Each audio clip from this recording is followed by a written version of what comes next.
been a season of streaks for Duke football this year. We could add another one to the list. First consecutive ACC win since 1994. Welcome to the Chronicle Sports Blogs podcast. I'm Ben Cohen with Gabe Starosta on Monday, October 26th, here to break down Duke's 17-13 win over Maryland on Saturday. Gabe, once again, we have to start with Thaddeus Lewis because he's been the best Duke player, one of the best quarterbacks in the league, and really the driving force behind these last two wins. That's right. Not a lot of people were there to catch the end of it because of the rainstorm that hit Wallace Wade Stadium Saturday. Or the middle of it. Or the middle of it. That's true. Lots of people fled out at halftime. But again, Thad had over 350 yards.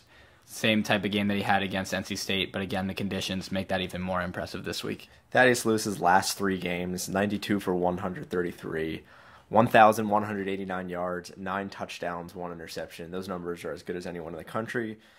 Thad for Heisman? I mean, is this what we're getting to at this point? Thad for NFL first-round pick. I mean, after the game, Ralph Friedgen, the Maryland head coach, mentioned that Lewis has real NFL potential and is one of the best he's seen this season and in his whole career.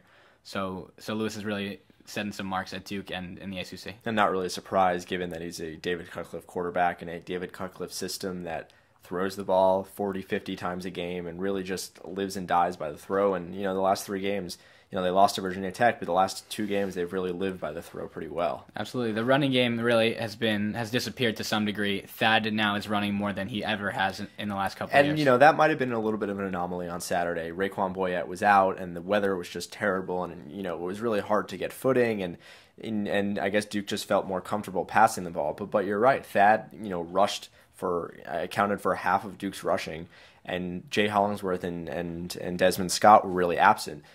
They're absent, but the wide receivers are looking as good and as young as ever. This team returns every wide receiver next year, pretty much everyone on the line. It's almost tempting to think about next year, but this year you have Donovan Varner, Connor Vernon, Johnny Williams, and Austin Kelly. That's a pretty good receiving core for Thad Lewis to throw to. That's right. They're all really stepping up when the Duke team has needed them. Vernon, especially as a freshman, has played terrifically against Maryland and against NC State. Had, I think, 10 catches against the Wolfpack. And so he's really making a name for himself, and he and Varner, of course, are the threats. And Duke's utilizing that short passing game mostly, but those guys have also proven to be downfield threats as well. Varner went for 120 yards and a touchdown. Vernon also over 100 yards. And Danny Parker, a backup tight end with probably the catch of the game, just a fantastic one-handed catch on 3rd and goal that really put the Duke win away. Switching to the defense, you take out a 67-yard pass play that was just really a screen, and this defense really held Maryland tight. I mean, they did absolutely nothing all game. Right, the Duke defense, and especially the secondary, had really taken a lot of criticism early in the season. Kansas made them look bad, and in the first half, NC State did as well, but in the last 6 quarters that they've played, the Duke defense has looked really excellent. Yeah, Vinny Ray had an interception late in the game, and if we want to look at trend alerts, this is the last 2 games. Special teams play has sealed the wins for Duke twice in the last 2 games. You've had key punts that Duke has recovered. The other team has fumbled. This one was a little bit of a different scenario, but Duke was in control of this game the whole time. David Cutcliffe said after the game that this was the first time that he's been at Duke that his team knew that they were going to win the game. It was just a matter of finding out how, and that's not something that you can usually say for Duke football. That's right. And now looking ahead to another perhaps winnable game at Virginia this weekend.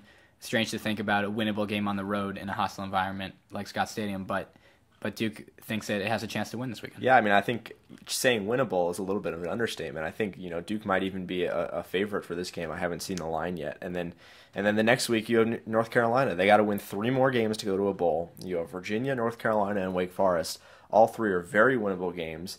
I mean, Duke is one of the hottest teams in the ACC right now. Most of the power rankings have Duke around 6th or 7th in the ACC. Beating Virginia would be a nice win, but not a shock. And, I mean, these are 3 very winnable games. At the beginning of the season, after the Richmond loss, it almost looked like a bowl was absolutely an impossibility. Looking a little bit more of a possibility. Not a reality or really realistic by this point, but, keep chipping away, and, maybe soon you're playing for a bowl. That's right. That bowl bid's not out of the question, and that quest continues Saturday at 3:30 in Charlottesville. Thanks for joining us on the Chronicle Sports Blogs podcast. We'll see you again after Virginia.